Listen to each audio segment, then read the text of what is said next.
Hey, what's going on, everybody? Welcome to another episode on the same day. This is episode 109 of Bad Takes Better Conversations, man. Uh, we had AEW All In today live from Wembley. They did a watch along. Shout out to them helping me out because I wasn't able to be a part of it. So now we got to talk about what went down and then talk about next weekend's events. It's going to be Bash in Berlin and No Mercy.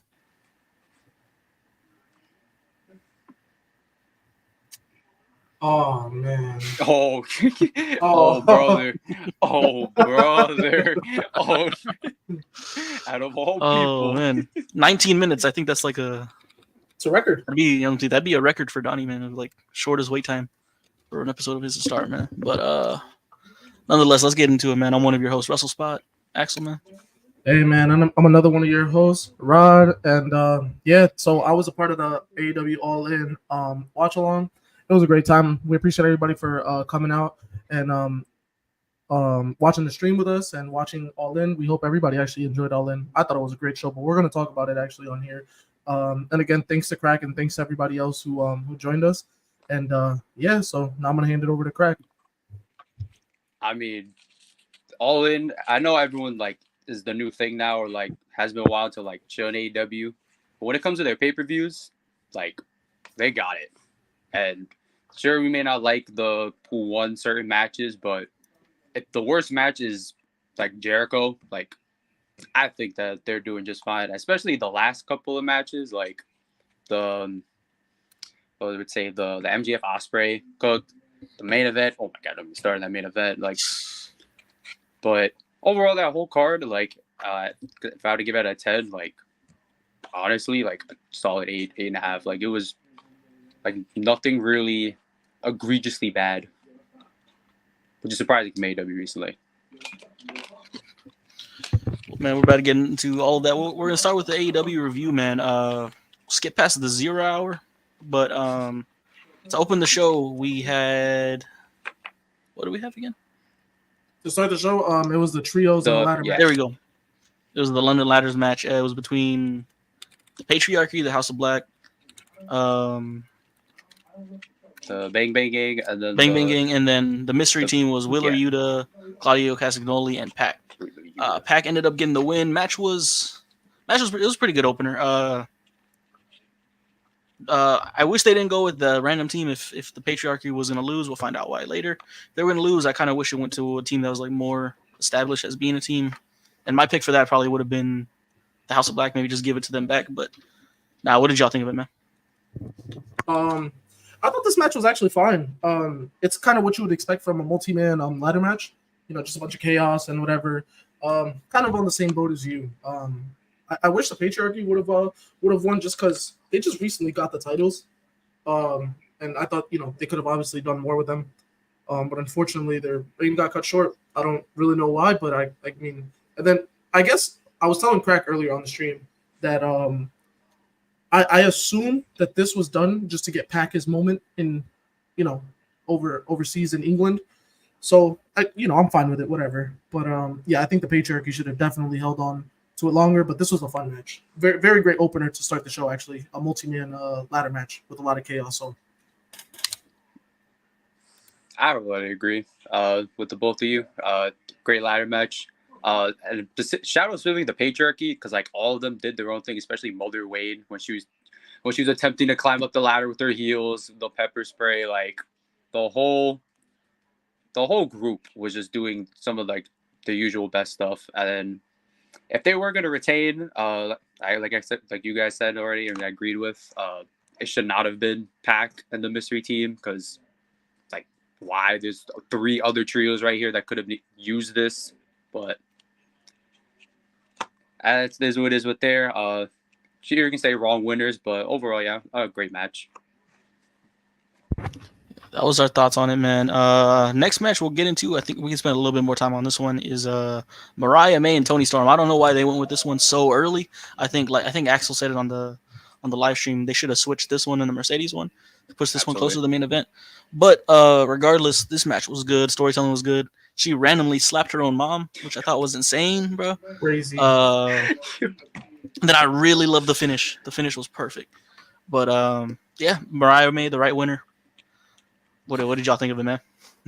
I'm not gonna lie, man. I had a great time watching this match. I thought that this is like the second best match on the card. Obviously, I'm gonna get to the first, like the best match on the card. Like, I think we all know what it is. We can all come to a consensus. The best match on the card. But I thought this was the second best match on the card. It did what it had to do. It told a great story. It was a great match, in ring wise. And this to me, right, could have main evented All In if Daniel Bryan's career wasn't on the line. This was the most well thought out story. This was the best story heading into All In. Like the promo, this is gonna go down as potentially the best women's feud in AEW. No, I'm not saying like overall, like all time. I'm saying from its inception to now, I think this is the best women's story in AEW history. Yeah. One could even argue it's one of the best stories, male or female, in AEW. So I had a great time with this match. This was great. I loved it. And the right person won. The storytelling at the end where Tony wanted to, hit Mariah May with the heel, but she couldn't do it. Great storytelling.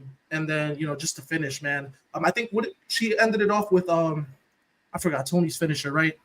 The Storm Zero. The Storm Zero, yeah. So she ended it off with that, and that was just great. Like icing on the cake. So I love this match. So yeah, go ahead, Craig. Oh, me, I love this match. Everything about it. From Mariah's debut, you knew at some point like this was bound to happen, and the fact that it was in her hometown or country, or whichever. All of like Luther being involved, and like you guys said, she just randomly goes up to her mother who's cheering her on and just slaps her. Like what? Like what the? Like that took. I'm pretty sure it took everyone off guard when that happened. But like Mariah just doing absolute heel work. Luther, even the little bit where he's trying to stop Mariah from using the title, like that whole. It was basically a culmination of like this entire year of like build up towards this. And like you guys said, rightful winner Mariah May. She should have won. Like we love Tony Reign, great reign, but she should have won.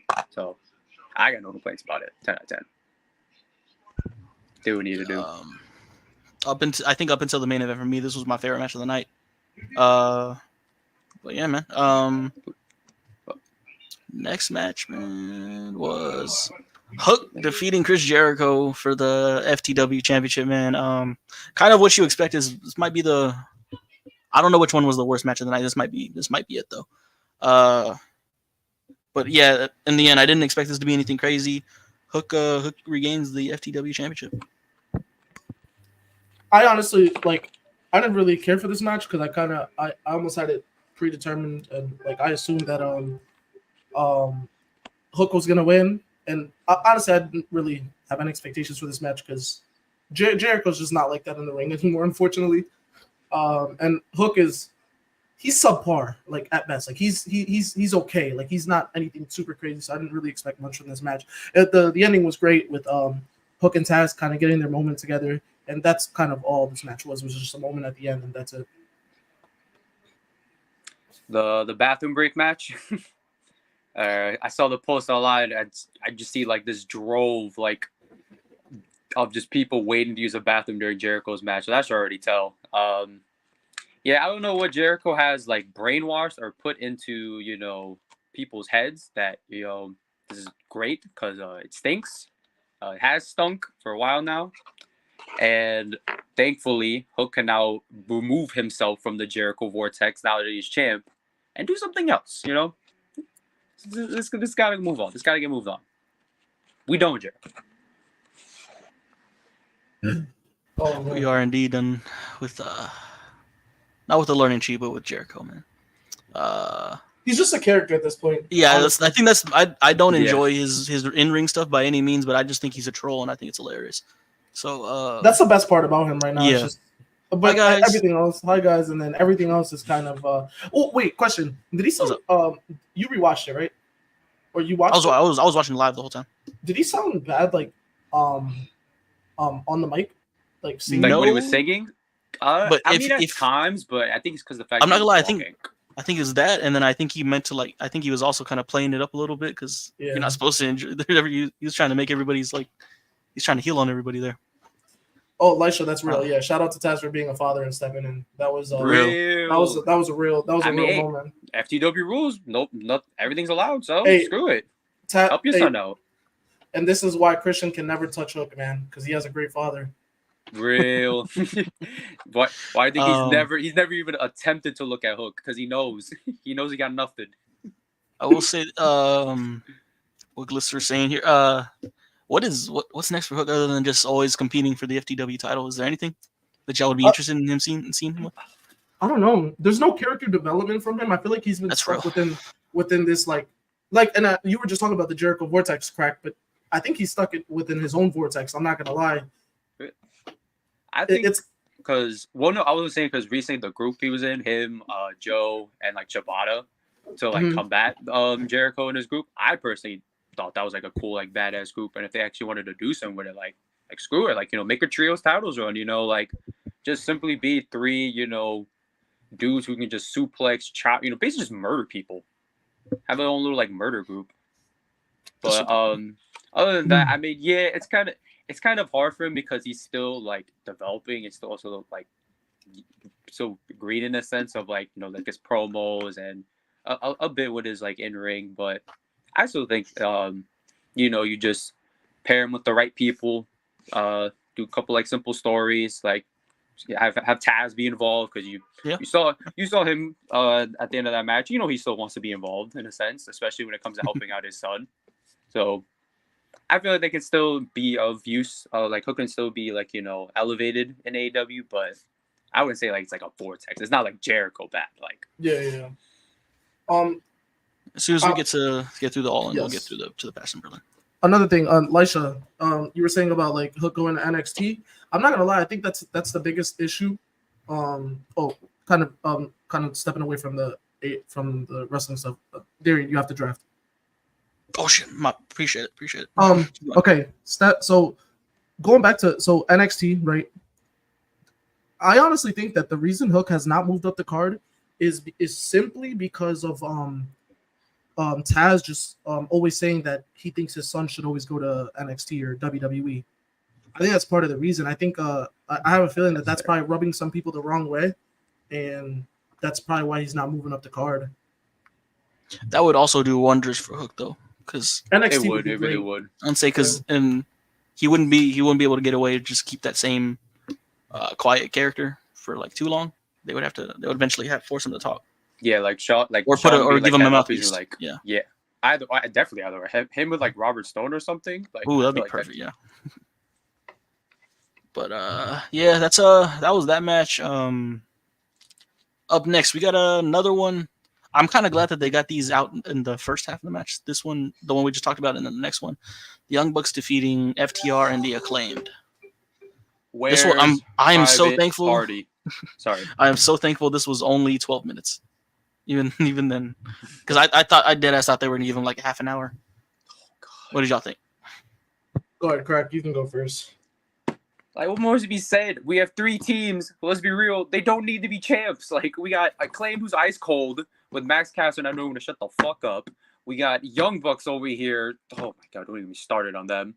And then we got FTR, who, like, cool. Like, you're still competing for titles, but like, have you really like done anything since you were champs? Like, the last time you were like noticed, it was with the Young Bucks at last year's All In. And I'm like, where's Private Party? There's a team right there. They can get him with some titles, elevate. No, okay, fine. Yeah, just same 3 teams. Yeah, okay. Best tag division in the world. Okay, this was a snooze fest for me. If you were on stream, I was laid up in my bed, turned around, sleeping, because this was not it for me. I didn't care about this match. This is probably the only match on the card I had no care for. Like, I just didn't care about it. The tag division, and I'll say it about WWE because I love WWE and all. Yeah. WWE has a shitty tag division, and so does AEW. And it's because these 2 companies just always seem to go back to the same teams. Like that, and that's the biggest thing. Is like you aren't exploring with anybody else. Like where's my favorite team? Where's Private Party? Like, come on, like what are we doing here? Okay, like then once again see, on the first match on the pre-show, like I want to see Private Party get in the mix with the World Tag Titles. I want to see grizzled young veterans at the end. Cool, like so that's the good. That's positive out of this match. Are they going to? But my concern is you have the Young Bucks are up here. Are they going to push the grizzled young veterans enough to even make them tag team champions? I'll see it. Look, I'll believe it when I see it. As of right now, I have I'm zero confidence in the AEW tag team division. And the other thing is the trios title needs to get scrapped. You're making all these teams that really make no sense. Like, and now you're going to pair Pac with the BCC. It looks like they feuded a year ago. What's the sense? you pair Pac with Ray Phoenix and Pentagon and made the Death Triangle because that wasn't a team before. And it's like the trios division, at first, we all thought it was a good thing. And now look at what it's done. It's kind of taken away from the tag team division, which should actually be featured, but it's not because you're sending a lot of these teams to the trios division. So, and where's Undisputed Kingdom? Like, I talk shit about them because they're nowhere to be found, but where the hell are they? They're in fantasy land. Like, what are they doing? They're not chasing anything, not chasing nobody. They're in Ring of Honor purgatory. Like, what are all these teams doing? All these excess teams, what are they doing? Why can't you make look, the learning tree, right, has Big Bill and Brian Keith. Why can't you make them a tag team? And hey, they're in the same faction, right? Make them a team, so have them competing for titles instead of the same three teams running it back and forth again and again and again, because it's just gonna get constantly tiring. And there's no tag division. Also got Luchasaurus and Nick Wayne. Tag team right That's there for the another patriarchy. One. And like the what guns. Are they doing? The guns. Like what are we doing? Why is it the same? Why is it the same three teams always now? Like, because they claim now getting into that territory of like, damn, bro, like you're still fighting for them titles. Like, it's bad. This is bad. This is real bad. I like what AEW can do at times, but sometimes they just I don't know. I feel like a year and a half ago they were on such a good track with the guns, making them like real heels, and then now they're just bro. I don't know. I was there live when they did that little entrance when they lost the FTR with it had like mini men playing the back. Yeah. Bro, I knew FTR was winning. I saw the entrance. I'm like, do I want them to win? Because they looked like champions for like that first time, and of course, naturally, it was when they were losing the titles. But again, when they walked out with that music, the titles holding up, I'm like, okay, this is cooking. And now they're not even in the division, really. Yeah. They're not in the division. Oh man, and it seems like the Acclaimed has lost a lot of steam as well. Yeah, at one point they were the hottest tag team in AEW. They absolutely were. And now it's like, what's the plan for them now? It's like nobody knows what the actual plan for them now is. So I don't know. I like the division is screwed, bro. They got to figure something out. They better figure it out quick because it's not. It seems like there's nothing of importance coming. Looks like the only thing. Go ahead. The other thing I gotta point out: this is the second title defense for the Bucks, and they won the title like 4 or 5 months ago. Yep. So that's another thing that's kind of like, come on, nonsense. Looks like what's coming up is looks like Grizzled Young Vets versus FTR is the direction they're heading. Should be a good match. See what they can do after that though is my concern. Yep. Yeah, but beat a Private Party on a Dynamite, just to rub it in. All right, man. Let's get into the next match. Was the Casino Gauntlet. It started off with Orange Cassidy versus Kazuchika Okada. I'm just gonna go through the people that came in the match.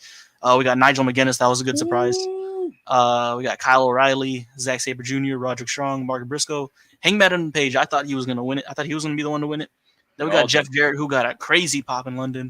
We got a debuting Ricochet. We got Christian Cage, and then we got Killswitch, but he came out introduced as Luchasaurus. So I thought things were going to switch there. What ended up happening was Killswitch came in, looked like he was about to take out Christian Cage because of what happened earlier in the show.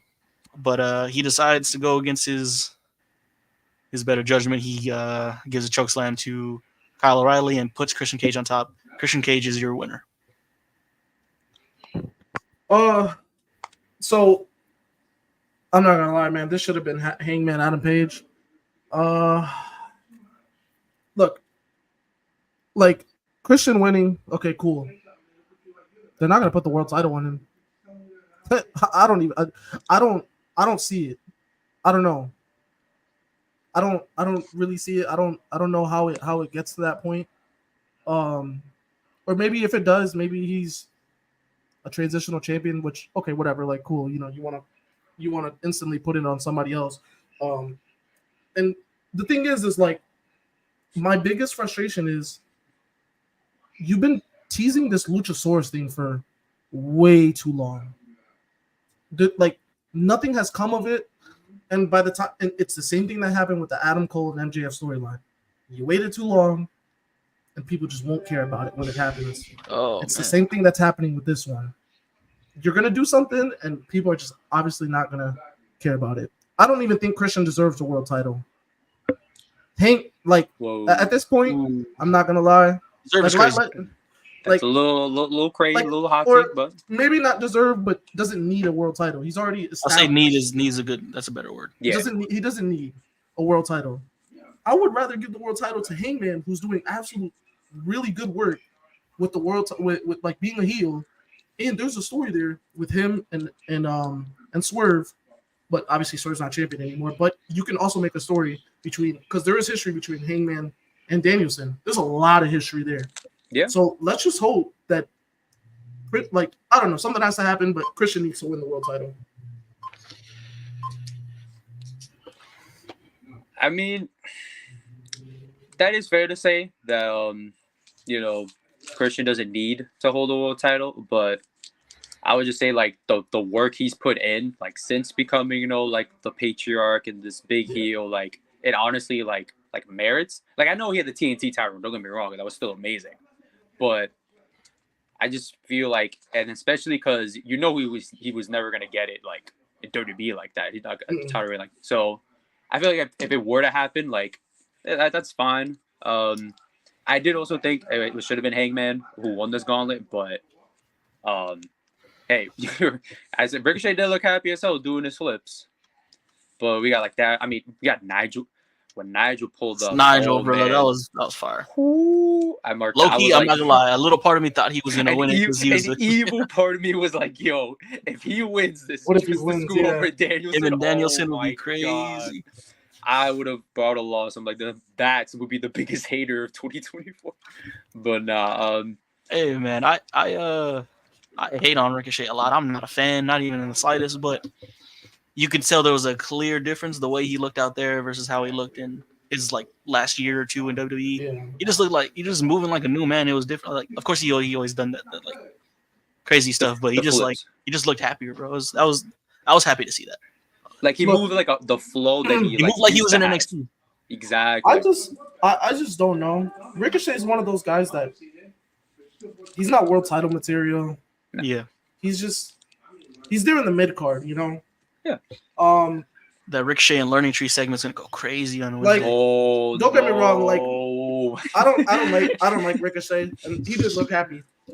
But for all of you out there who think Ricochet's gonna be something in AEW, you're sadly mistaken. Yeah, I don't know. He'll get like a international title, something TNT, international title, and then I hate to break it to everybody, but the honeymoon phase is gonna stop, and he's gonna move along, and we're gonna see him on Rampage and Collision, and Ring of Honor. We know how this goes. Like he's good, but he has no ring work. I mean, sorry, no, mic work. Sorry, his ring work is great, but he's kind of just like can only take you so far. That can only take you so far, and he's not one of the top guys. Like it is what it is. Sorry, like if Dijak was brought in, now that's a guy who can compete for a world title. Who I can see being consistently on Dynamite. Now Ricochet will be on Dynamite for a while, but once he does his little couple of months back, and he does his Will Ospreay match, and he gets his Continental title or whatever title he's gonna get, we're gonna see him on Collision and Rampage, doing meaningless matches because that's just what. And look, he wasn't gonna go anywhere else in WWE because they clearly didn't see him as anything bigger. And I see the same thing in AEW. But if he's happy, he's happy. So it is what it is.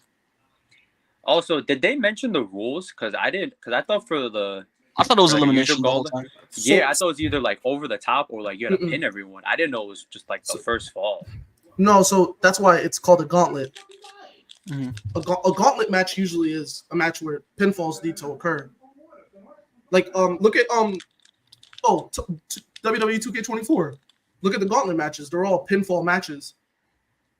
No, yeah, Yeah, like, it would have been like a gauntlet eliminator for it to be. Yeah. yeah. I was So just wondering why it was basically, just the only one that was like my that, biggest, you know what's so crazy? And I think I was telling you this. My biggest gripe with this match is this was a glorified singles match. yeah, because mentioned. They Which it wasn't supposed to be because the rules. There's so many people. But for some reason, I guess maybe it was a production idea. They only wanted 2 in the ring at once. Yeah, at the same I time. don't know And then why. it's like, I guess everyone would do like their stuff, but Yeah. and then it was like, okay, well that's it. Then everybody else is just laying on the ground until, their spot obviously comes up, which I don't really like. Like, come on, make it like other people are trying to fight and whatever, and people aren't just, I would- that's it. Like, I don't know. I like That's the my idea. biggest gripe. I would want them to do the match again, but do it like right. Like don't Yeah. get me wrong. The match was good, but I would have liked it more if there were like more than just 2 people in the ring at once. Yep. The other thing is, they got to stop doing this match several times a year. Make it one time a year. Do it at All In, and that's it. That way, They do it like means 3 different variations of it. They do this. They Yes. do the ladder match, and then they do or at least change the the double name. or nothing one. The double or Yeah. nothing one, which is that's Casino. is it the brass ring one or Yeah, because oh, there's Casino Battle Royal. There's a Casino. Okay, there's a ladder. casino battle royal, the casino gauntlet, and the casino ladder. Yes, they should honestly keep it the gauntlet style. They should just keep Casino ladder match, do it at All In, and then make that your guy who will challenge for the world title for that year, where he can cash it in basically whenever he wants to, and that's it. Make it an All In thing, an All In special. That way, it means a lot more, and whoever's gonna win that, it just it means a lot more because out of the people who won this year, right? Who won all 3? Because this is the last one, right? They've already done the ladder, and they've already done the battle royal, correct? Yeah. Who won the first 2? Who won the ladder and the battle royal? I believe for the ladder. I'm trying to remember. Did they do? I don't think they did one this year. I don't remember if they did a Casino ladder match. I'm pretty sure they did a battle royal, but Yeah. I do not remember them doing a Casino ladder match. I could be wrong. I think did they do one at Forbidden Door? Oh, I don't remember, man. No, that was for the TNT title, the vacant. Oh, that's right. I'm just trying to figure out I guess what I was trying to figure out was what I was trying to figure out was, did any of those people who won the previous ones this year get a world title shot? Because obviously if you keep doing it, nobody. Oh, you know what? I mean, they did, won the world title. Sorry, won the world title. That's what I meant to say. I think the last person to win a world title off of that was Hangman or no MJF. MJF was the most recent one. Oh, 2020. MJF. Okay. Yeah. Wow. So it's been a while. Look, I think they should just do it one time a year. That way, it just makes it more special. And that's that. Yeah, man. But yeah, solid match. Next one, really good match. Really good match. Will Ospreay defeats MJF for the International Championship. We had a man in a mask. I'm not gonna lie, I thought it was gonna be Adam Cole, but it kind of crushed the rumors of the Daniel Garcia to WWE rumors. But it ended up being Daniel Garcia, which makes sense. MJF turned on Daniel Garcia a couple months ago, and that kind of pushed him out of All In and pushed him into this match. But yeah, really good match. Ospreay finally hit the Tiger Driver 9-7 and got the win. And he ended up changing it from the American Championship to the International Championship. This made MJF really walked out as Uncle Sam. Yo, for real, Uncle boy. Maxwell. Uncle Mac's old brother. Uncle Maxwell, man. This was fun, man. Obviously, look, it didn't top its Dynamite 250 match, but this was good. There was a lot of great storytelling, and it was still a very great match. Will Ospreay's entrance, that was really damn good. I enjoyed that entrance. That was sick, man. That was really good, and the match, dude. The match was just great. I don't know what else to really say, because obviously we were gonna get a great match regardless. And yeah, Will Ospreay won, and now I guess we're gonna see what Will Ospreay's gonna do from here on out. I wonder who his first challenger is gonna be. I'm pretty much in agreement. Great match. Even though MGF carried, but MJF did carry. I think Psych, it no. was I can't the. say that. Be right back. I think it's just the fact that like Osprey, we know he's gonna have a good match. Mhm. It's just the fact that it was basically just the buildup of him doing the Tiger Driver, and then when he finally obviously hit it on like Maxwell after all the stuff he said recently, it was a good payoff. We pretty much knew he wasn't gonna go into London and like lose after he already lost to MJF, so I got no real complaints from that match. Oh, yeah, this was. I liked it. It was pretty good. So, I'm trying to think. Hold on. Let's see. What was the next match after this? Oh, This was Britt Baker. yeah, Mercedes and then Oh, Britt. Britt Baker. Did Oh, hold on? Did Russell Spot give his thoughts on this match? Right, he did. He did, yeah. Okay, let's move on. Britt Baker and Mercedes Moné. What's your thoughts on this match? Anything that I won't say here was pretty much already stated online. This match, yikes. We got people saying this made Jimmy and Jay look like Shaw and Taker. Like, we got some people hating on this match. That's a crazy thing to say. Not gonna lie. And I can't. Oh no, I can't lie. Like some of it's warranty because I'm gonna be honest, yo, Britt, we got to talk. What the fuck? Like, I know you've been gone a little bit, but damn. Do you think that it was okay? Do you think that it was bad because they both have like major beef backstage? Like they do not like each other. Do you think it was more of that like they just couldn't really coexist and like it seemed like they didn't have no type of chemistry? That could definitely be like a big reason. Because obviously, like, they're not gonna like talk about like the match beforehand or like to figure out like stuff they want to do. But I think it's like that. Also, the suspension happening, so like a part of their build was kind of like cut off. So and then also like when it comes to Britt, like I can't lie, like it's very like hit or miss in terms of her matches. Like she can either work really well with someone or it could just be very shitty. Not even pretty, very shitty, as we just saw here. So it's sort of like it is what it is. Mercedes got the win, which we pretty much figured once Britt got suspended. So I think it's just best to move on and talk about the rightful winner of that title soon, which will be Jamie Hayter, because she returned. Fucking Tony, I have words with you. What a waste of a thing for Jamie Hayter to be put on the 0 hour. But I guess it's cool. It starts off like that, but she's gonna beat Monet for the TBS title, and they'll all be fine. So, how do you put your biggest, one of your biggest stars in the women's division to come back out on the 0 hour? Like, I don't, and especially because people are gonna forget about it. Because by the way, this is like a 4 hour show. Well, if you count the kickoff and when she came out, this is like from the time that she came out to the time of the end of the show, it was like 4.5 hours. In 4.5 hours, you're gonna forget. Especially with Danielson winning, and you got Jamie Garcia coming back, and you got Nigel McGuinness, returning to the ring, and you got Ricochet. It's like people are gonna forget, and like that should have happened on the main card when the stadium was actually full. She could have easily shown up after Monet's win. Yeah, and challenged Monet, but unfortunately, like they just said, "Nah, fuck it, we're not gonna do that." Let's have her just beat up Soraya and like her family with Harley. Like, okay, who cares? What do you think about that match, Darian? Man, I was expecting way more. I'm not gonna lie.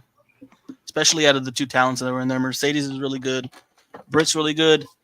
I guess maybe they just have what's the word?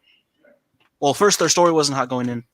That's why we were talking about earlier how Tony and Mariah should have been here. And then second, they just didn't have good chemistry. I'm not gonna lie. That's all I really got to say about that one. It's unfortunate. Was this the worst story kind of heading into into this pay-per-view because Either that or Hook or It's got. I and think it's Jericho. Hook and Jericho. yeah. But this or the was tag match. I don't know. But this was definitely the most disappointing. Like out of all the matches, they're easily the most disappointing because I also thought as well that something, at least a good match could be drawn out of them too, and I was wrong. Bad story, but they're gonna cook because of who's in there. Nope. Yeah. They just never got out of second gear. I think that's the perfect way to talk about this one. They could never get out of second gear, and it's like Oh yeah. Also, can we shout out the ref playing actual bias towards Britt when Camille was thrown out? Oh my god, it's gonna get taxed. This match is like instantly gonna get taxed. There's no way Britt's on the floor pretending she got hit with a belt from a manager, not someone in the match, a manager, and it's not a DQ. It's just you're thrown out. And then Mercedes is complaining as to why Mercedes was complaining when she should have been like, yes, end the match. Like I thought that's what she should be complaining about. I was like, is that not a DQ? Do I not win? She was complaining about Camille being thrown out. I'm sorry, Mercedes. Mercedes can only do so much. People bringing up these agendas that she's good. I don't know, man. She should have been. I don't think there's any doubt of whether. I don't think there's any doubt on what she's good. It's just how far she's fallen. Is what I'm saying. That's what I'm saying. She's falling bad. Yeah, it's bad. It's really bad. She's removing herself from the go. Yo, I can't lie. Low key, yeah. I'm starting to think that Bailey's even better than her now. Mm. And I thought Bailey was the worst of the bunch. Oh no, man! That's tough. That's tough. Mercedes stands are struggling right now, and at one point I thought she was, you could switch her 1 or 2 with Becky, because there was a point. Because there was a point because she had the mic work and then she was giving good matches, which is Becky isn't the greatest at mic work, but her storytelling is very good. And her mic work is actually solid enough, and she can work. And then obviously, I think Charlotte is probably the most balanced out of all of them. But I don't know, Charlotte at one point I thought was the best one too as well. I would just watch Charlotte in a non-title feud, honestly. Yeah. Coming out of NXT, it was either her or Charlotte was going to be the one destined for the best. Yeah. But, yeah. Things have changed, man. But it's whatever. Anything else y'all want to say about this before we move on? No. Got the co-main now. Yeah. The sooner we forget about it, the better. All right, man. We had Jack Perry and Darby Allin. Jack Perry won, given the circumstances, won relatively clean. Put him in a body bag, put him in a coffin, won the match. They were chanting "Fuck CM Punk." They were chanting "Oh Cry Me a River." He used real glass this year. What did y'all think? Use real glass. I was just kind of worried. I was just kind of worried that Darby may win, but then I remembered he already has a world title shot at a Grand Slam that's in September. So once I remembered that, I was like, yeah, he's more likely not winning it. But the match was fun. Nothing too crazy within the match stuff. Obviously afterwards they did all that stuff, but within the match it was fine. I can't really Jack Perry was at one, so whatever. I'm sort of just waiting for a day Garcia, just someone to take the title off him, because he's doing his thing and so whatever, but I don't know. I feel like it's still something's off, if that makes sense with Jack Perry. That's real.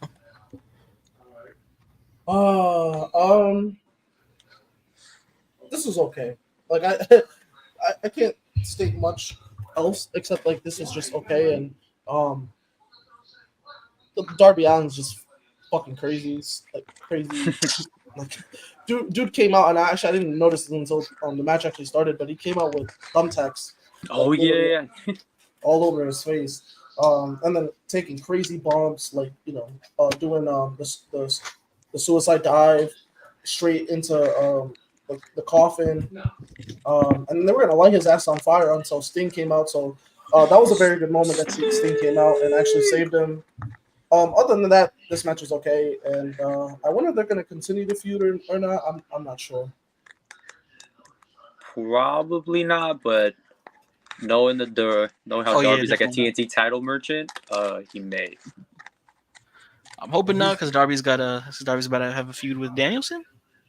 For Grand Slam. A match with Danielson. Match with Danielson. So that's gonna be interesting. Yeah, it was cool to see Sting again. Let's get to the main event, man. Let's give us some time on this one. Bryan Danielson defeats Swerve Strickland at the title versus career, man. That entrance from the beginning was crazy. Swerve had a cool one too. Brie Bella was in the front row with the kids. It was a heartstring pull on this one, man. What did y'all think? Go ahead, Craig. Oh man, if there was ever like a reason why I'm like, oh, like why, like Bryan Danielson, like what's so like special about him? Like, oh, like why do like people like gravitate towards or like him so much? This match and the build up in it, that's why. Because he is simply a man just fighting for his family. That's as simple as it can get. And the man went in with one plan to pull out one more banger before being, because I know how he was always like, oh, how like in a sense like humble in a way, like I don't need the title, like I don't want the title. But at a certain point, like he had to have been champion. Like to me, there was no way he could end off like it's like full time being in AEW without at least being a champion at least once.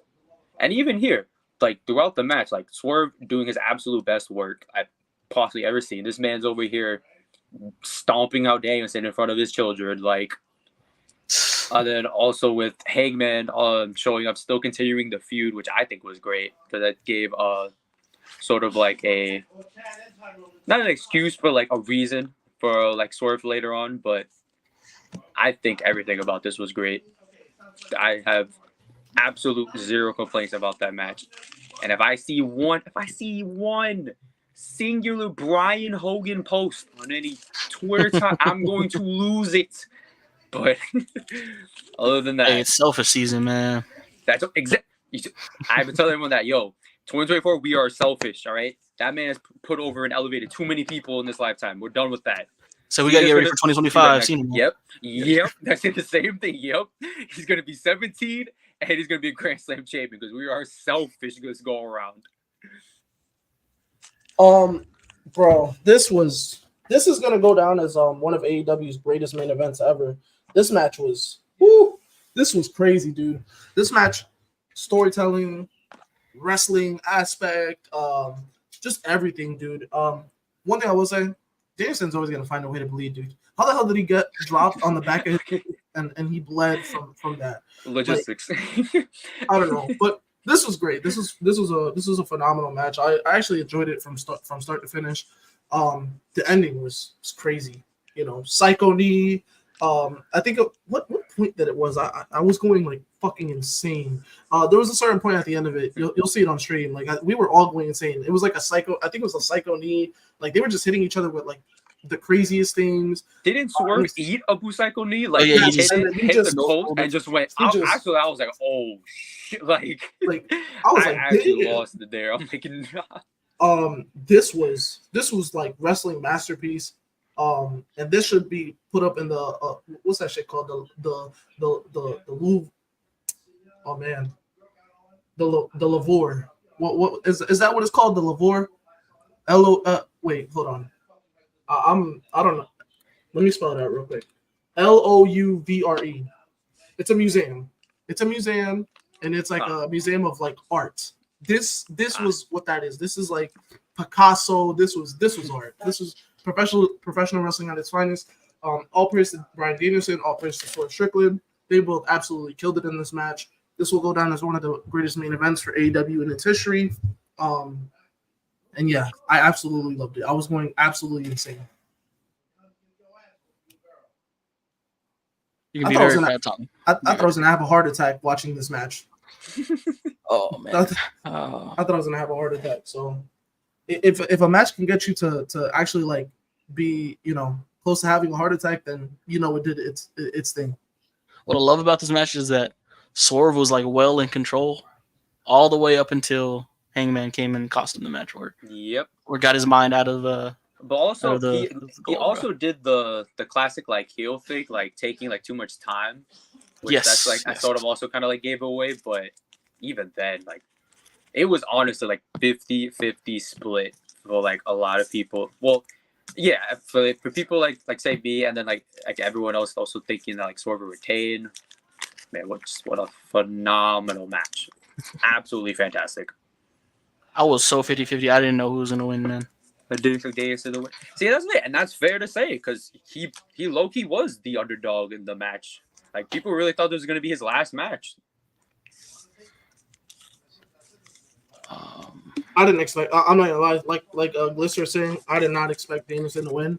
I really thought that this was gonna be his last match. I wasn't really expecting him to win. So especially because we know how he is, and he's a little too selfless. Oh, another thing I want to say: John Cena, take notes, please. Yes. Yeah, I'm saying Cena. That's I please. told Russell. I told him as well. Exactly. 2024 to 5, we're selfish out here, right? 17-time champ and Grand Slam, right? Both. Cena, take note. And on top of that, Cena, like we need 2015. Cena. U.S. Open Challenge, Springboard Stunner. We need that. All that. So take notes, Cena. Watch some AEW. Watch Bryan Danielson here tonight, and take notes. Exactly. Get the opening. Go out to the woods. Just meditate. Find your zen, and then just start AAing motherfuckers. Yeah, exactly. All right, man. Say final thoughts on the show as a whole. Dare I say AEW's best pay-per-view of the year? I think that's fair to say. Probably off the top of my head, yes. Because Revolution was fire as well this year with like Sting's retirement, but oh man, everything I like this one a little bit more. 90% of the show was like at least fire, and obviously we got the the disappointments and the maybe like wrong winners, but other than that, it's not really much to hate on the show. I'd say like it's a 8.5 if it were rated out of 10. I can't hate the show. This was great. The ending was great. The start was great. This was to me better than last year. I thought last year had too many too much fumbles and stuff like that. Although I will say this year had a couple like a little bit more low points than last year. This year did have a little more low points for me, but all in all, the high points were really high. And Danielson winning obviously kind of just made that 1,000 times better. And that match, made it 1,000 times better. So if I were to give a rating, I think so first off, the lowest points for me are the AEW Tag Team Championship match, Hook and Jericho, and then the Mercedes match. Everything else I thought was either good or like great. So like if I were to go on a scale of 1 to 10, I think like Crack said, I think I gotta go like 8. Maybe at worst like a 7, man. 7.5, 8. I think that's where I'm at right now. This is AEW's best show of the year. Although Dynasty was really good, I think this one tops Dynasty. I think it tops Dynasty and Revolution because I think those were the two best ones of the year. So this one definitely tops both of those. All right, man. I'm just doing some things for our predictions right quick. All right. So every WWE pay-per-view we do a predictions, parlays. Since there's 2 pay-per-views next weekend, we're doing not really a parlay, it's just predictions in general. We're doing Bash in Berlin and No Mercy. They both count as one, and they both can win you $50 next week, man. So they're not up yet, but that's why you got to get in our Discord. I'll be in the description after the video after this live finishes. So be in the Discord. We'll announce the predictions form. You go do that. Let's get into these predictions, man. We're gonna start with Bash in Berlin because that is the first show next weekend. Before we get into it, show as a whole, what are y'all expecting, man? It's gonna be great. It's 5 matches. I don't think there's gonna be a 6th match. A lot of people are saying that the LA Knight match is gonna be On on Bash in Berlin, it's not. I think it's going to be on Friday. Didn't he say Night open challenge on Friday? He said Berlin. He didn't really specify open challenge in Berlin. I don't. Maybe he did say Friday. I didn't really catch it. But yeah, he said. So I don't think that match is going to get added on, and I don't see another match. Maybe if there is a match that's going to get added on, I would think it's maybe nothing, man. Maybe Jay and Sammy against Ooh, you might be on that, yeah. The Judgment Day. Maybe. But if not, then okay, then the 5 matches I think is gonna do. But I expect this to be a really good show. There's 5 good matches on this card, and I expect them to all be good. And I'm hoping for Gunther to main event. That's gonna be a classic, man. If their King of the Ring match was like that, this one is gonna probably be even better. I think this show is just going to has like the recent trends of like the international shows, like the PLEs have like all been at least bare minimum, fire. So I'm expecting nothing less. Of course, they're gonna. It's come to a point where now like we're expecting like how like crazy the crowd is from like PR to France to Scotland, like England, of course. It's just all of these shows that are like going like out of the country. We're like the fans obviously are gonna be like super excited. Besides like Gunther Orton, the one I'm most interested in probably is the mixed not mixed, but actually the mixed tag. Liv and Dom versus Davian and Rhea, only because if they actually like. I can honestly see them doing like having Dom pin Priest for like a big sort of booze, because I kind of don't want Liv and Rhea to be like pinned. It's like as already like basically Rhea to lose twice, and then Liv still kind of like needs to be elevated like for her to lose. Wouldn't really like it would make sense obviously like Rhea beating her, but it's like kind of like like it's not really needed. Like it's not really a point. Same thing with like if Priest beat Dom. So if you're gonna do the match, I honestly say for like a big like shock value, have Dom pin Priest. That match, storytelling wise, is going to be, oh man, that's going to tell a whole lot of stories. And I'm hoping the Terror Twins don't win. I'm hoping it's actually Dom and Liv, because I think they need it a little bit more than look. In the end, I think Rhea and Damien are eventually going to win this feud. But to kind of give momentum to that team, to the new Judgment Day, I think they need to win this upcoming Saturday. But this is going to be you have a little bit of everything in this on this card. You have the main, obviously the main, which I think is going to be the main event. You have Gunther and Randy, which is going to be a technical type of battle. Kevin and Cody is going to be. It's going to be a fun match. I think we're going to see like old versions of KO here. I'm hoping he brings back. I'm hoping, because we haven't seen it in a while. I'm hoping he brings back the inverted suplex. Mm-hmm. He hasn't done it in a while. Hoping he brings it back. What are some of the other matches on this card? You got the obviously the mixed tag team match, and then you have the Punk and Drew. Okay, that's another one. Oh, and the strap match. And yeah, the strap match. Man, that's gonna be good. It's gonna be good. So I mean, Punk needs his win. So I'm expecting this pay-per-view to be like any other international show. Yeah, the crowd's gonna do a lot of the hard work here, but either way, there's some really good wrestling matches on this card. A lot of it is gonna be a storytelling type of thing. There's storytelling aspects between almost all of these matches, except for maybe the tag team match, the women's tag team match, but everything else has storytelling written all over it. Is Braun defending the title at Bash? Nah, they'll still be doing the tournament. Starting this week. Yeah, they're starting out the tournament. Yeah, you're right. All right, man. Let's get into these predictions. We'll start off with the Terror Twins versus Judgment Day. One of the hottest stories in wrestling right now. I'm expecting to see the Terror Twins win here, only because they're so big on them right now, like the reactions that they're getting, and it's the fact that it's Dom in this match and not Finn is why I'm thinking Priest is gonna pin Dom. Because I don't think they want Liv getting pinned, but if anybody can eat a pin in this match, it's Dom. So that's where I'm at right now. What do y'all think? I'm not gonna lie, you just swayed my prediction, so I'm gonna have to go with Terror Twins. Listen, it is the more like obvious or logical choice, but I'm kind of in the like wanting this new Judgment Day to get pushed, even though I feel Big you. I Trash feel is that. still a horrible name. I don't know. Finn, you were not cooking when you walked up to Paul and was like, Let's be glad that's not the name. Like, because Yeah. that's not the name. But oh man. because But they're still anyway, calling them the Judgment Day. I think. like I still think they could all still be like elevated and pushed more instead of just being the guys who lose a lot or all the time. So Dom getting a win over Priest, I can see it, especially because they'll obviously have the rest of the new Judgment Day involved. So it's not like it's Dom beating him like clean or like 1-on-1.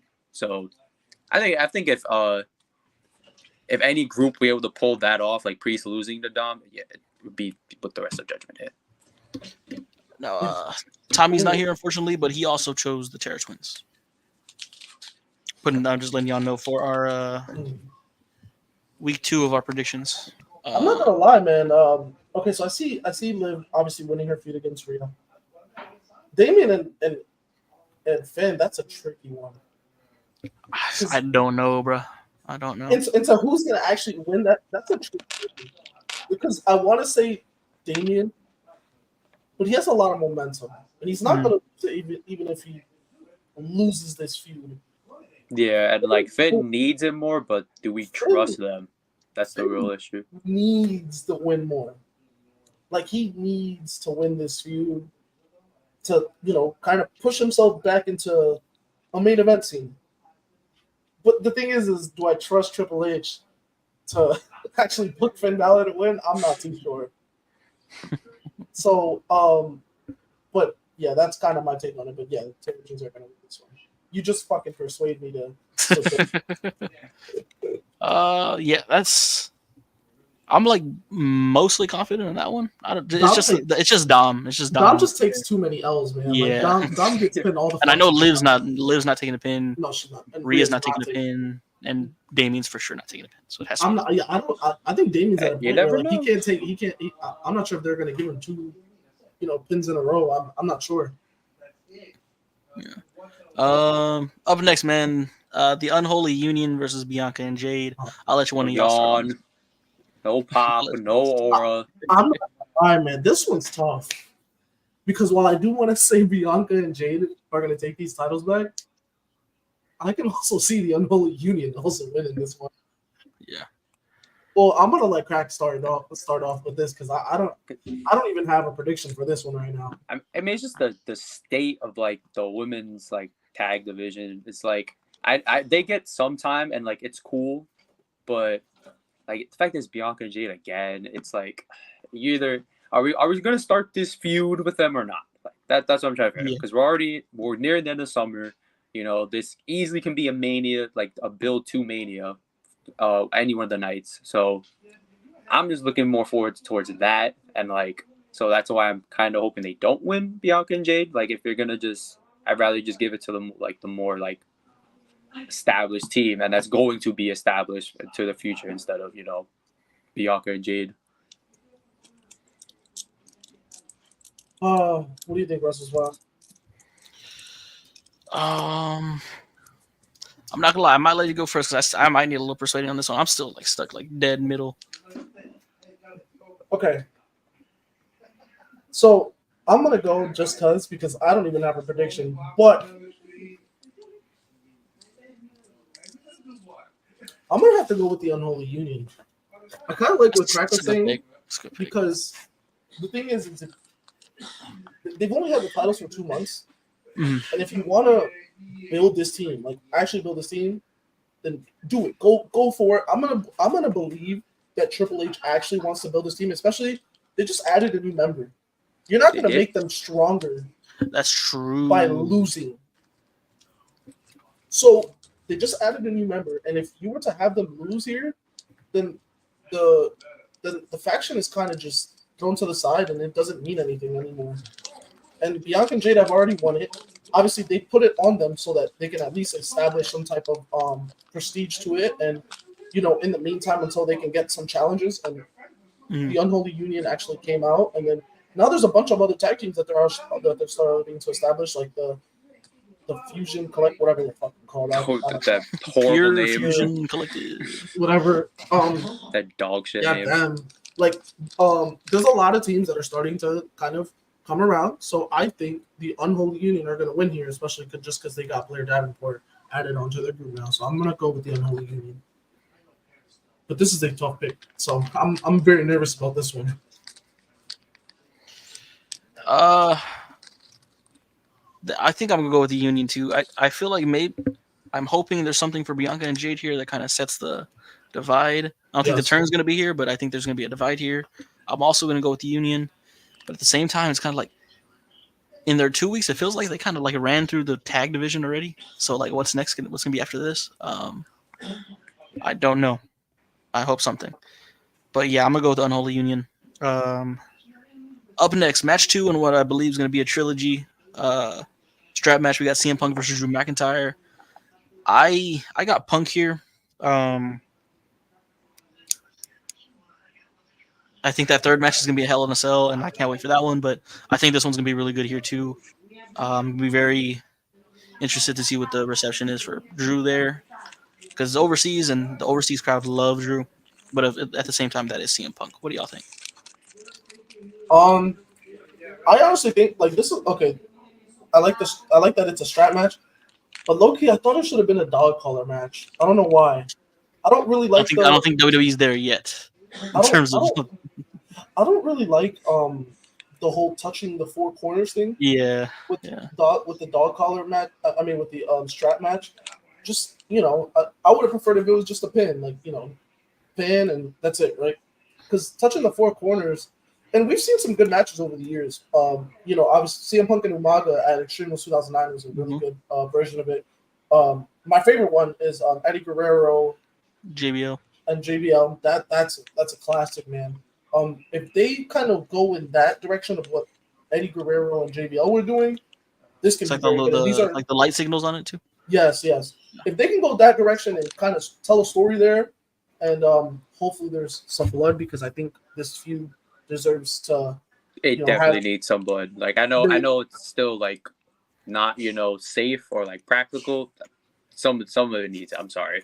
Like and especially this match, but like this match could use some blood. I think that's a great one. That strap match. Wait, but that wasn't touching four corners. That was a pin. No, yeah, it was a pinfall. Yeah. So I don't really like the four corners things, but whatever. I think these two guys are very talented, and they're gonna make whatever they do work. They made SummerSlam work. They're gonna make this work, and they're gonna definitely make Hell in a Cell work. Yeah. But my prediction is CM Punk. I just think CM Punk is just gonna win. He needs to win.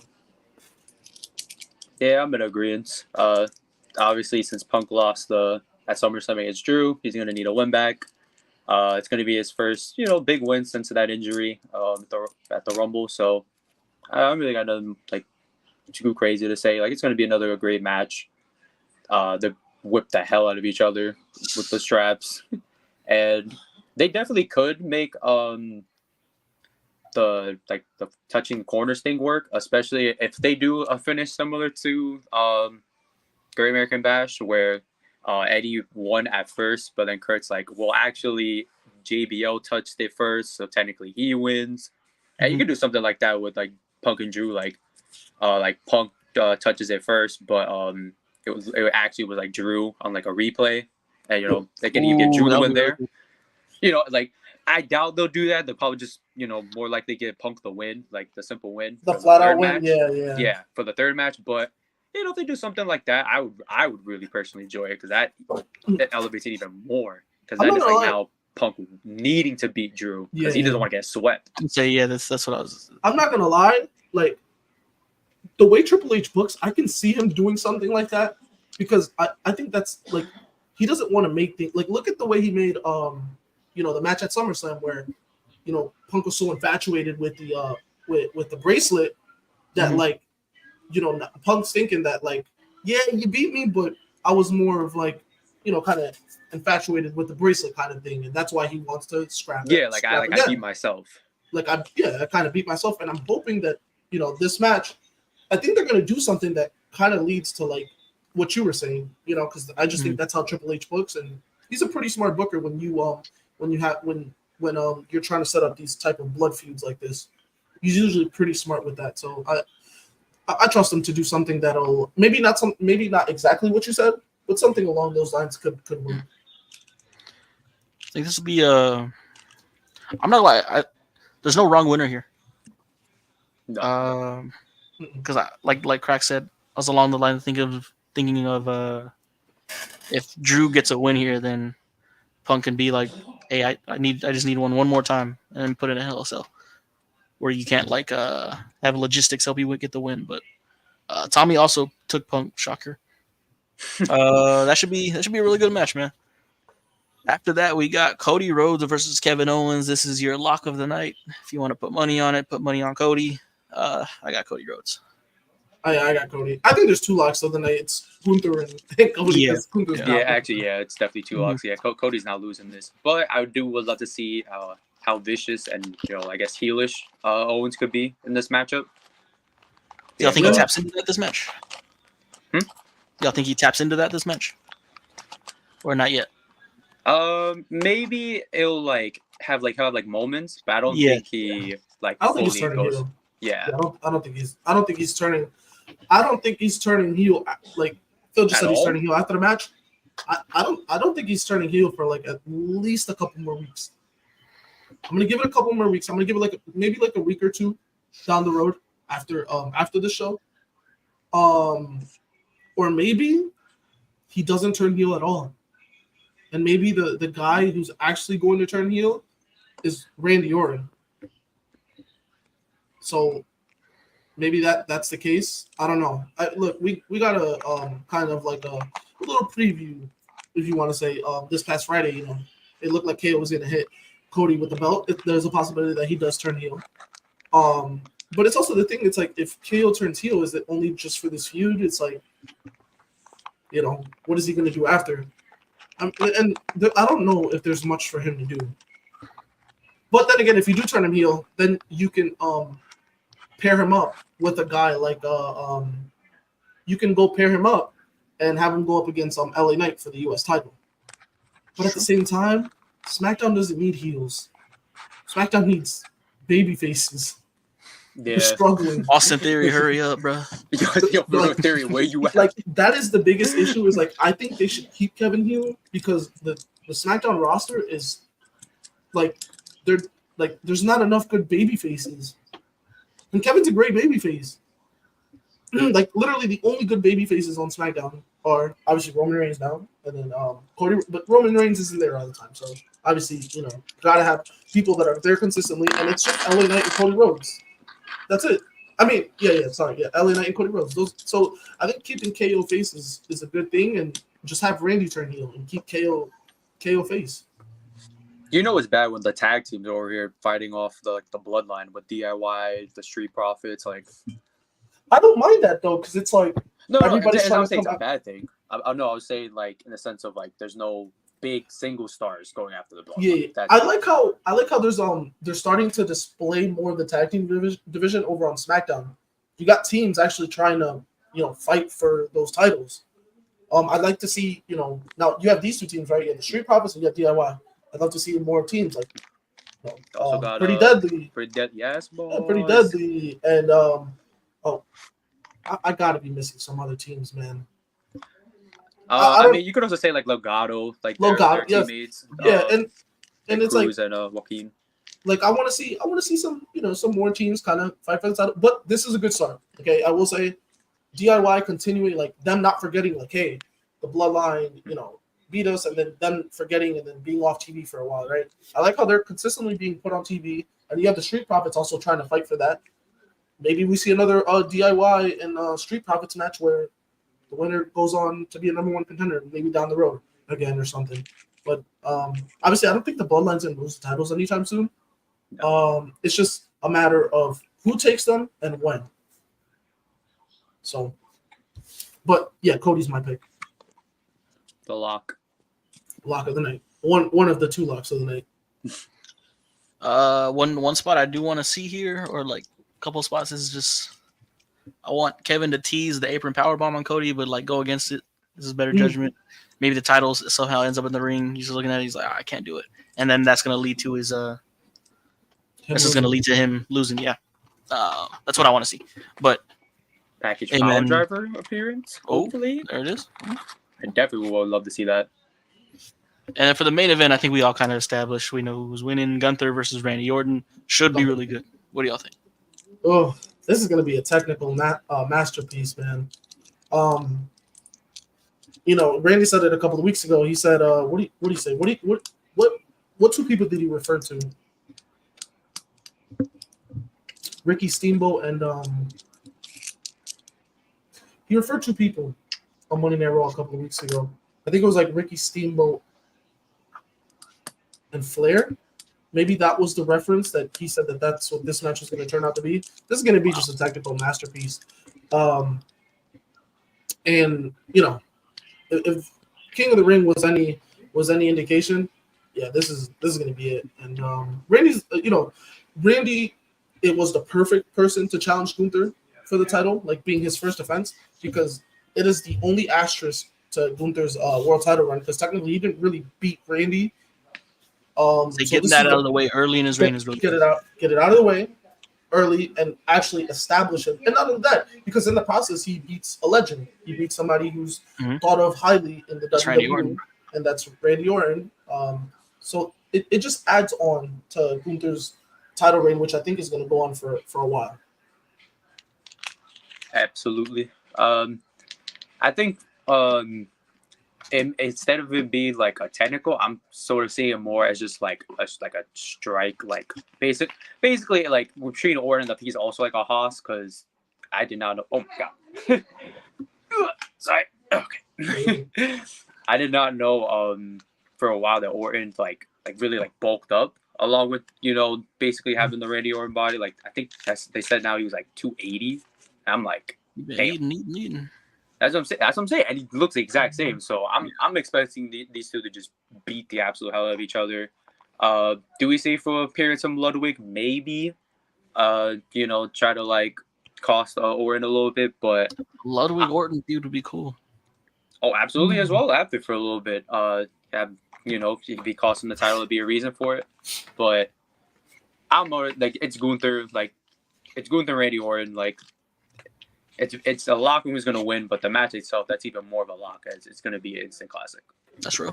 So before you go, Russell Spot, actually, if there's one match that I really want to be added to this card, is Ludwig and Sheamus. Ludwig is a German. Why is he not on this card? That's real. Like, if you want to do the trilogy, like, make it there. Like, make it happen. Like, I'm sorry, fuck the women's tag team match. Move that to the pre-show. Make Ludwig and Sheamus open up the card. Like, fuck them. Make Berlin Brawl. Yeah, do like I don't know, Berlin Brawl or Berlin Street Fight. What's that match Sheamus used to do with Donnybrook? But make it a Donnybrook match, even though that's an Irish thing. But like I think Berlin Street Fight. I don't know, do something like I think and it's the trilogy. It's the trilogy, and clearly there's a lot of hype behind it, and people are invested into it. Because obviously the work of Ludwig, who I think is going to be potentially by the summer of next year is going to be an IC champion. Like he's solidified himself as a main event, not a main event, a single star who's up on the rise. And also Sheamus is a real worker, dude. Like this dude is still going at age. I think he's almost pushing 50, but he's working every week and. Get Ludwig on the card, man. You got to find a way to get him on the card, like not just being in Gunther's side for the Randy match. You got to get him on the card. Like, come on, make him wrestle. He's German, and I want to see what reactions he get. Like, is he going to be the one getting cheered in the match? Because Sheamus is loved overseas. That's good, man. Sheamus is loved overseas, but if it's like a home, I could definitely see it. Unless like Ludwig does like a promo on the way to the ring, like shit talking, his country, but. I could easily see him being like the biggest babyface on that whole show if he pulled up for his matchup against Sheamus.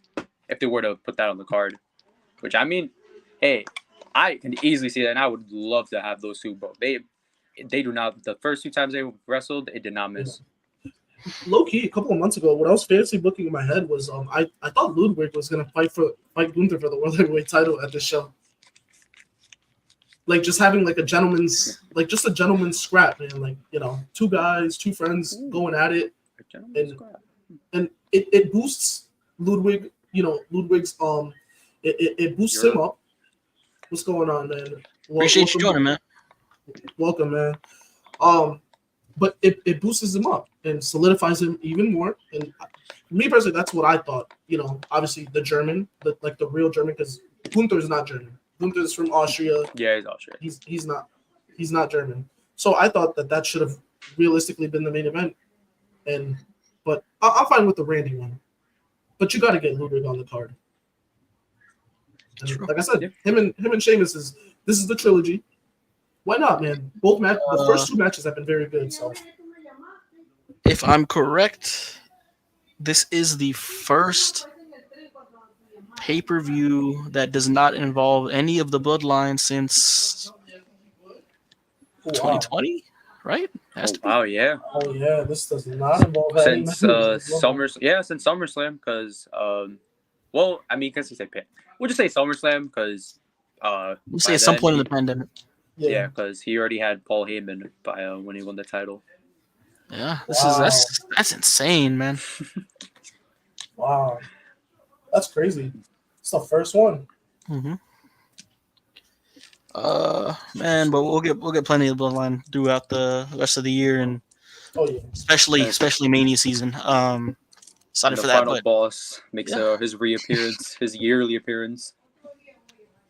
It's gonna be good, man. But yeah, I'm excited for this show. I think there's gonna be a different feel to this one. But let's get into NXT No Mercy predictions, man. We can start off with Roxanne Perez versus Jada Parker. Oh, they're finally they're finally pushing Jada Parker, man. I don't think she's gonna win, but I have a hot take, man. I have a hot take. Well, I'm not sure if this is like a hot take, but I have like a prediction. Julia's gonna come out after the match. Oh, okay. I can see that. Oh yeah, she's done. She finished up with Maribel, right? As of last night, she's officially done with Maribel. Either her or Stephanie. They're definitely gonna. Yes. I can definitely see them debuting one of the. One of those two is going to appear on this card after the match. So that's. But in terms of the winner, I got Roxanne. Yeah. So she's not. That's an easy lock of the night. Like that. Also, Jada. Can we make it a new finisher? Because I'm not gonna lie, Jada. She may need to do a hip attack, right? It's like a hip attack, right? She uses like the side of her hip to like it. I'm like, that's a cool move, but like the finisher, we may gotta fix that. We gotta switch that. But no, it's like Naomi, like Naomi's rear end.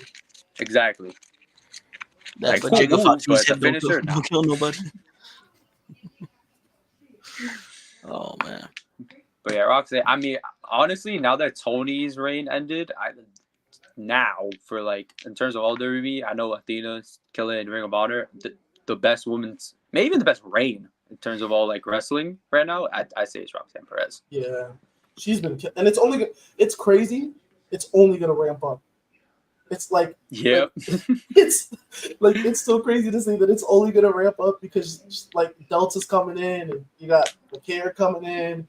You got Julia coming in. It's like, oh shit! And then you always got the Cora Jade. Cora Jade is still she returns. Like, and who knows who DNA is gonna send over again? Like, man, her reign is, it's gonna pick up. I think before the end of the year, I think by the end of the year, she's gonna have the best women's reign this year. I think she's gonna, and depending how long they like have her like. With the title, she could definitely go into like Oscar reign in terms of like best women's title reigns. Like yes, and not only that, man, like she's gonna be in contention for probably the best women's wrestler of the year. Yeah, easily. Yeah. Because look, the matches that she's gonna have with Julia, and you can see she's starting to work a lot more stiff. Because I think obviously I think they've been trying to, kind of ramp her up. Because obviously the matches she's gonna have with Julia are gonna be, they're gonna be hard hitting. Yeah, her match with Jordan Grace a couple of months ago, easily the most stiffest I've ever seen Roxanne wrestle. Like, yeah, just getting ready for Julia, bro. See, I gotta train like these Stardom girlies, bro. Yeah, They be exactly. smacking the shit of each other. And she's gonna have great chemistry with whoever she And it's crazy. She's only 23, but she's a bright star. Shit, bro. She's 23 or 22 or something. I think she's like 23. Yeah, It's insane. The future that girl has for her in the WWE, like they're gonna push her to the moon when she gets to the main roster. I don't think she's gonna be one of those girls who gets pushed to the back of the line or is kind of like sitting there in the middle. She's gonna be easily make her way to the top. So they clearly have a lot of confidence in her, and I could see her being a top talent for many years to come. That's my lock of the night right there, man. Roxanne Perez. I see it. Also, Roxanne, you are not the prodigy anymore. All right, you're too good. Nick Wayne is the prodigy. Yeah, you're not the I don't even know what name to give her anymore because she's not the prodigy. She's just killing as a champ. Like, yo, champ. That's what she is now. The champ. That's what I'm saying. She's just champ. She's doing champ things. Yeah, she's great, man. And she's on the show every week, dude. She's every pulling week. her weight. Segment, match, something. Doesn't matter. She's pulling her weight every week, and I think she's been the most enjoyable women's champion to me because she's just on the show every week. She's having great feuds. She's having great matches. Yeah, it's just it's crazy. And the TNA, I hope they can bring some more like girls from TNA over and make her scrap with them. So. Yeah, man. Coming up next, man, we got Kalani Jordan versus Wendy Chu for the NXT Women's North American Championship. This is the one I'm probably not really interested in, but I'm gonna go with Kalani Jordan retaining. I got Kalani. I'm not interested in this match. Yeah, I'm not gonna lie. I was kind of one of those more people wanting Tatum to win, and also with like Kalani, like she's cool. Like don't get me wrong. Like her match with Sol Ruco actually was fire. That one was good. That was good. So like. I think it's just more of me. Me personally, I just don't see her as ready as compared to like when she won in the ladder match, as compared to say like Last Legend or like Val and Henley. Yeah. That's just me. But she's proven me wrong slowly. Like she's honestly having like a solid reign so far. The 2 matches she's already had, great. And so I'm like, yeah, like you guys said, I'm expecting a retain. Maybe Wendy Chu shows off more because we really haven't seen her wrestle in God knows how long. I don't even remember what she's like, man. Yeah, all we know is just she's spooky now, but I'm hoping a good match comes out of this. All right, man. Up next, this one should be good. This one should be fun, actually. Oba Femi versus Tony D. This is another lock for me. I got Oba Femi. Oba for all. I am an Oba feminist. Yeah, Oba's not losing this title anytime soon. If there's anybody that look. Me personally, if there's anybody that I'm gonna pick who I think is gonna win this title, beat him for the title, is Javon Evans. That's it. That's the only guy in the stratosphere that only babyface star right now that actually has a legit shot of beating him. And there's a real possibility that he gets called up where he just relinquishes the title because nobody could beat him. Yeah, I can see it. So look, and especially if you don't want to, he's super And if that's the case, if he does not lose that title. I'm not gonna lie. There's a possibility that we see him win a main roster title within his first month. What I was randomly thinking. This has to do with Oba Femi. Thankfully, is the spot that they gave Bronson Reed, where he took out Seth. Yeah. Bro, that would have been perfect for Oba. Oh, imagine that's him just ragdolling Seth. Oh my god, that was a heat. Just tossing him around. But I mean, I'm glad it was Bronson because look, Oba's establishing himself, right? Yeah. Bronson hasn't done much of anything, and it's like, this is a guy who a lot of people see as the guy who beat Okada. He beat Okada. he beat Okada. Like, see, I don't know what it is. I can't really get behind Bronson. I thought that spot with Seth and all that was really cool, and I'm just kind of over the whole beating Okada thing. Bro, he's getting over with the crowd now, man. If we get some version of 2018 Strowman or 2017 Strowman, this feud between him and Bronson could be very. I need something out of that, and I think that's going to help his case for me a little bit. If we can get him and Braun are like doing some crazy stuff. Oh man, is it just me or like dude, like 2017. You think they should let them break the ring to end Raw one day? Oh yeah, dude, Another it's gotta happen. I think with like if you want to build that feud, right? What's going on, Hoodie Ghost? What's up, Hoodie Ghost? If you want to really build that feud, these are two behemoths, two big men. Like, break the fucking ring. Have them have a match on the main event of Raw, and have them break the fucking ring. You go off the air, and the next week everybody's gonna be so excited to see them clash again because. I'm not like Braun Strowman at one point. I thought was somebody you could put in the Attitude Era, and he's gonna cause like a whole lot of chaos. Like his character in 2017 would have fit in the Attitude Era so well because like the whole shit of like I'm not done with you, boy, and like just him like actually almost trying to murder people, especially Roman Reigns. Like if he can bring that back, which I think he still has it in because I think he's still a stellar performer, and he's actually in much better shape now than he was in 2017. Then this it could do wonders because I think the WWE has they see Braun Strowman in a highlight, right? This is a guy former WWE Universal Champion. He's been in the main event scene almost like consistently, especially like prior to his injury, he was in the main event scene like a lot. So they view him pretty highly. For Bronson Reed to beat him, and it being a good feud could escalate Bronson Reed up the ladder. Yeah. So, yeah, man. That's Owen versus Tony D, man. Up next for the NXT Tag Team Championships, we got Chase U versus Nathan Frazier and Axiom. I think this is where the turn happens between Frazier and Axiom. I got Chase U retaining. Chase U. Yeah, that honestly should be another lock. They literally just won the titles like a couple weeks ago. Is this safe to say that I call him Fraxium, by the way. Fraxium. that's the name that I gave them, right? Is it safe to say they're the best tag team this year? Probably been the most consistent. Yeah, in ring wise. The matches, like, bro, that match that they had, Heat Wave with Chase U. God, that was crazy. Damn.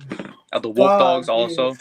The Wolf Dog. I mean, they're like, I could spit that one and their matches. NXT TV match. Oh my God, they had I know it was a 6-man tag, but their match with the Rascals. Oh.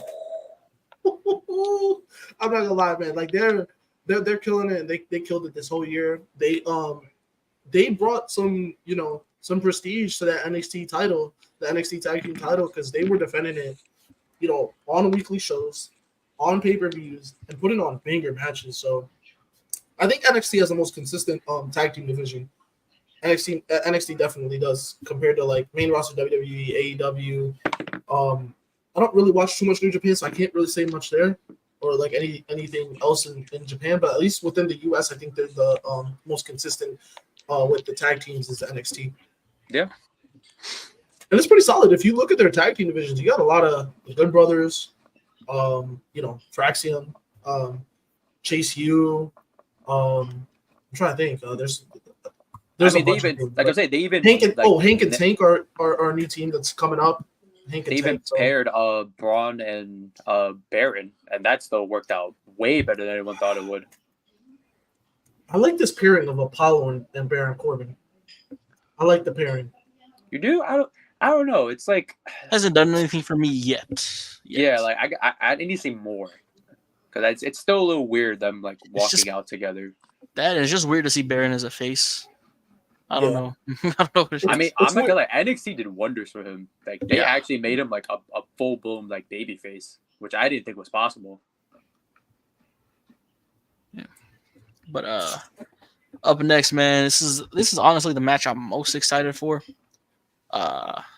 Big Wesley fan. We got Wesley versus Zachary Wentz. He's a heel now. He turned on the Rascals, man. I'm going with Wesley here, bro. I'm going Wesley. Oh yeah, he's winning. He's murdering his boy, and it's gonna be a phenomenal match. Dude, this match, this is gonna be so good, man. Mm-hmm. I got Wesley, man, as well. This is gonna be a phenomenal match. I'm very excited for this match because look, here's the thing: is like, I wonder how much they're gonna tone down Wesley's offense because he's a heel now. Yeah, but I think he's gonna make it work. Like I really do think he's gonna make. But to be honest, I don't know why. I can't see Wesley as a heel, man. He looks like a babyface type of guy. Yeah. Like, and I feel like his his promos as of late, as a heel, haven't been heelish, if that makes any sense. Like he's looking for cheap heat, and I think he's trying too hard as a heel. I don't think he's letting it come off as natural. And it's because, if I'm not mistaken, I don't think he's ever played heel. I'm not. Yeah, I don't think he's ever, even when he was just like by himself. I don't remember him being a heel. Or even TNA, they never played heel. They were always like the baby faces. I could be wrong, but like I have no idea. From what I've seen from him, I've never seen him play heel. Nope. Does it come off weird to you guys, like his heel persona? I mean, it was shocking. I thought the heel turn was done really well. I haven't seen the promo, so I got to go back and look what you're talking about. But I can see that being a problem because he doesn't look like a heel. Yeah, he don't look like a heel, but I think what you were saying, like toning down like his offense, he'll probably just switch from like a lot of like high flying to like mostly just strikes, kicks, just being feeling more vicious as compared to because the way his style like before, obviously, like the babyface underdog, high flying. So I think once he like finds that like groove of the way he wrestles, and then like you're probably right. He probably does try a little too hard in this like first promo, but I think, like I said, it wasn't built in a day. Roman wasn't built in a day, so I think it's just a little bit of time. He'll get his footing down. I think he needs to. I think he needs to develop some facial hair, because Dom didn't look like a heel at first, but he eventually started to look like Listen, it's just that horrible mustache. Don't do that. Don't Dom was always a heel. That baby face look. Come on, with the clean shave and everything. And that he looked little way more spikes on his hair. Yeah, way more heelish. What? Yeah. With a baby face. Yeah, a baby face look way more heelish. Here is just like, oh, okay, look at this dumbass trying to grow a mustache. Like, and then the Eddie hair, Oh no, the mullet's fire. The mullet's fire. I can't. Like, hey, he looks more like a heel like that, man. Maybe a mullet on a Wesley. Give Wesley a mustache, a big old mustache right there. Get rid of the goatee. On some Hangman Adam Page shit, big old mustache. You know what heels do whenever they want to establish that they're heels, man? They pull up next week in a suit. Yeah. Yo, I can imagine Wesley in a suit, man. Oh, yep. What's crazy though is I think he has like the best like fashion on NXT. Yeah. So he's got I don't know what he has to do in terms of. He's gonna walk out in like a short sleeve suit, and it's gonna be like the worst thing we've ever seen. Imagine him coming out with a turtleneck. No. No. Oh my god. Turtleneck Wesley. Patriarch Wesley. Oh no. Patriarch. Oh no. Oh man. I don't know. That's funny. Best possible finish I want to see Trey Miguel throw in the towel for Wentz, man. I think they really got to push that Wesley is like stopping at nothing to try to take out Wentz, bro. And I want Trey Miguel to throw in the towel. Boom. This is where I like what Crack was saying about like the strikes. Mm-hmm. Is like Wesley should strike him until Trey Miguel throws in the towel. Like leg kicks and especially the leg kicks. Straight up super kicks, bro. Ding, boom, hell yeah! Or even just stomping on, say like he's on the floor, just stomping on him repeatedly, and telling him you end this or I will. Like him looking at Trey Miguel is like you end this or I will. So it's like that's what has to happen because you got to establish this guy more because the promos aren't cutting it yet. So you got to find a way to kind of do it, and I think this way in ring, yeah. In ring, if you can figure out a way to do it in ring, he's gonna figure it. I truly believe, especially with WWE's program and like how good they are backstage and with coaching people, he'll figure it out eventually through the promos. But through in ring, you can definitely make it work. Mm-hmm. So his promo should only get better as the weeks go on. So yeah, I don't know. I got high hopes for heel Wesley though. And the main event, man, Ethan Page versus Joe Hendry, man. This is just gonna be fun just because it's Joe Hendry, bro. I don't see Hendry winning. Yeah, unfortunately, I got Page, but It would. I'm not gonna lie. I think it'd be hilarious if Henry somehow snuck out a win. It's not happening though. Would it be crazy to think, right? 1 second. Before I actually say this, hold on. Real quick, while you're doing that, I do want to throw out an idea. Remember when like an Attitude Era Raw where Jericho won the title, but the ref had Page came out when with- Triple H bullied the ref to like reverse the decision. low key. I would want to see something like that. Just that would kind of like test the waters, just to see how they would react to Henry winning. I would see that. I think also the problem would be is boys. I think Trick Williams is the ref, the special guest ref. So you he is? know, Oh damn. I believe he is, and if he is, that's definitely how the finish is gonna end. He's gonna trick shot Hendry accidentally because Ethan Page will probably like antagonize him, and then that's when he'll have to count the 1, 2, 3. You know what I would love to see here? Yeah, you're right. Trick Williams special guest. You know what I would love to see here? And I love that idea, right? Because I think trick shot, that the trick shot and everything. But what I would actually love to see here is now that this guy is heel and these two guys actually have a lot of history together, I would love to see Josh Alexander come out. Ooh, with the North, I would love it. Heel, He's North, a heel, NXT. and there's clearly something there with Joe Hendry due to what happened at Slammiversary. So I'm not gonna lie, this would be the perfect moment.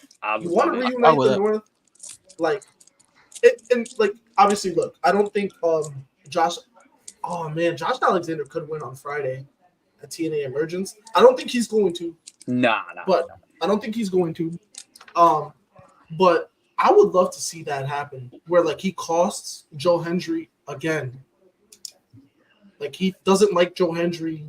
Like he despises him. Yeah. And he costs you're him not going to win a world title while I'm here. Yeah, exactly. Mm-hmm. And then at the same time, because of that, now you reunite the North.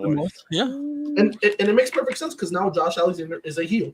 When he was a baby face, it's like, well, how would the two dynamics work? Because Ethan is a heel and Josh isn't. Josh is a face. But now it makes perfect sense. Yeah.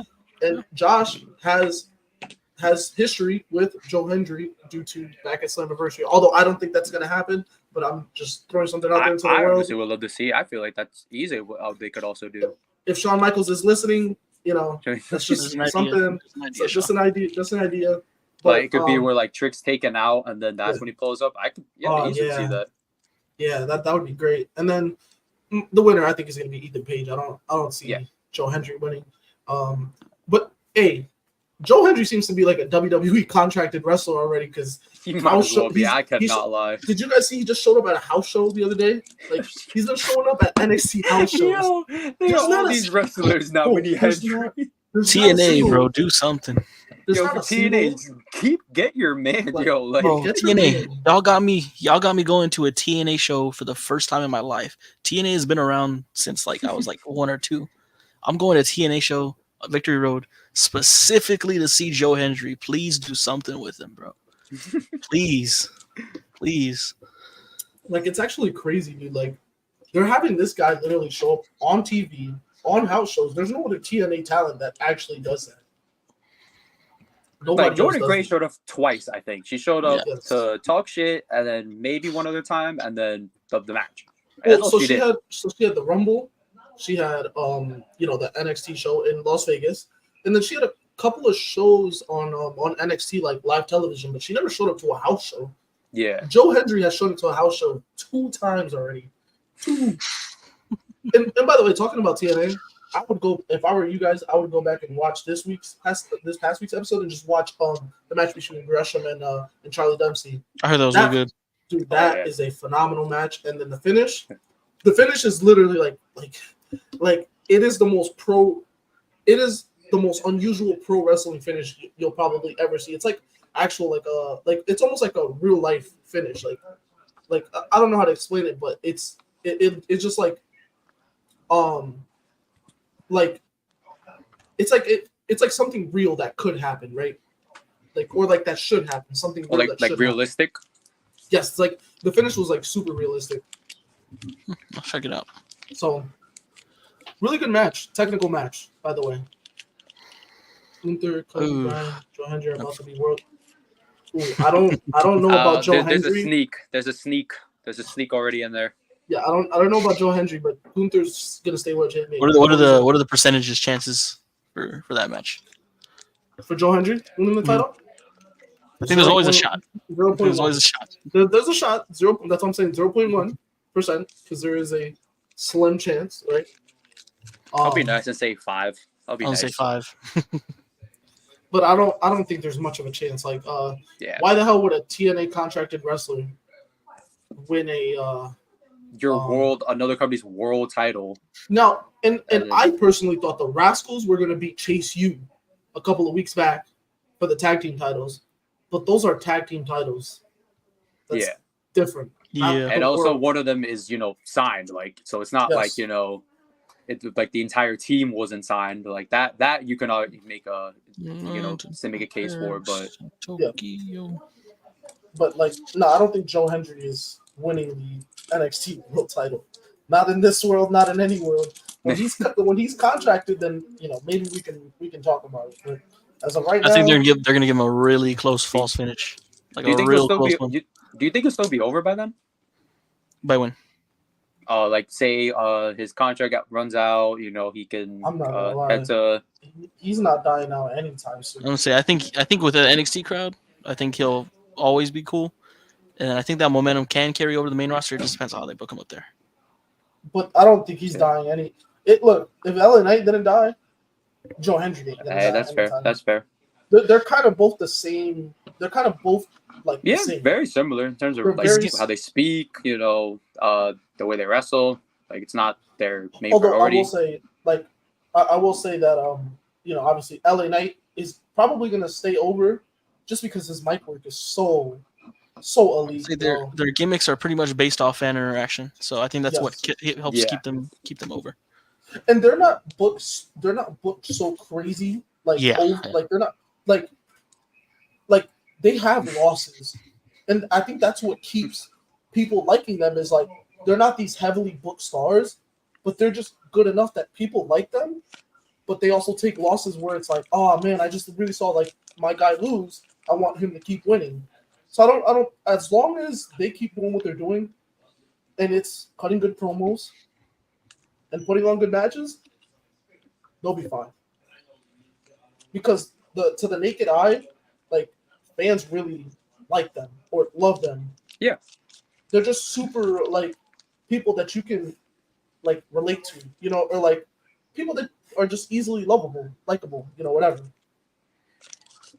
There you go. Yeah, like charismatic, entertaining. I hear you. They got a lot of charisma, so they're like when you think of Joe Hendry and LA Knight and you see them on TV, like charisma just oozes off them. Like especially LA Knight. I think LA Knight has some of the most charisma I've ever seen on a TV screen. That dude is on another level. All right, man. Hey, really good show tonight. Specifically ours, man. Good show earlier. All in. Expect some good shows next week. Anything y'all want to say before we get out of here, man? Just my GOAT won. He's now world champ, the best wrestler in the world. Well, what? I'll be next to Gunther. One half of the best wrestler in the world is now world champ. This is just the start of many pay-per-views. It's gonna be the next couple of weeks. Help us all. And appreciate obviously you guys having me up here. Talking about pay-per-view all that we just watched and for predictions for the next couple of shows. And pretty much it. Also, we still gotta talk about Tony. We're still talking about Jamie Hayter, right? Pre-show. That's unacceptable. I better see her walk out to Monet this Wednesday, or we're gonna have problems. Hey, what's going on, Robert, man? What's up, Robert? Shout out Lafayette, Indiana, man. Yeah, this is a great stream. We did a total of almost close to 6 hours.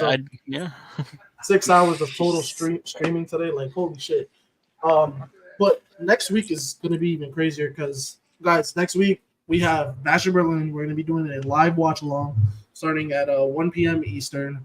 We're going to do that. Then Saturday night, we are going to be doing a stream kind of going over Bash of Berlin and probably talking about some other stuff. And then Sunday night, we're going to be doing a live stream, a live watch along of NXT No Mercy. So that's another thing that we're going to be doing next weekend. Robert, man, we go live every Sunday. Next week we're doing Saturday and Sunday, but specifically we do Sunday around 8 Eastern. That's real.